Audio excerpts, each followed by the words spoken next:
Cleaning your emotional support Stanley regularly is important for both hygiene and ensuring it continues to provide everything that makes it your favorite cup.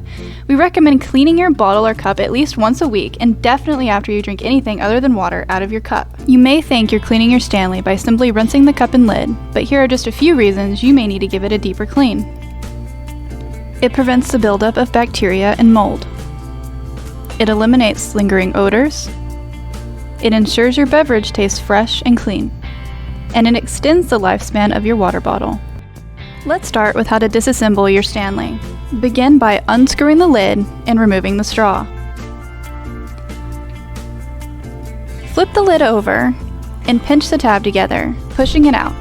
2 hands is usually best. You can set the lid and silicone aside in a bowl of warm, soapy water to soak.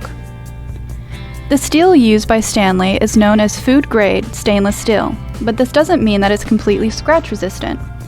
So leave those hard bristle brushes and abrasive cleaners alone. Make sure you're always cleaning your Stanley with a non-abrasive cleaner or sponge. Wash with gentle soap. Our favorite is Dawn.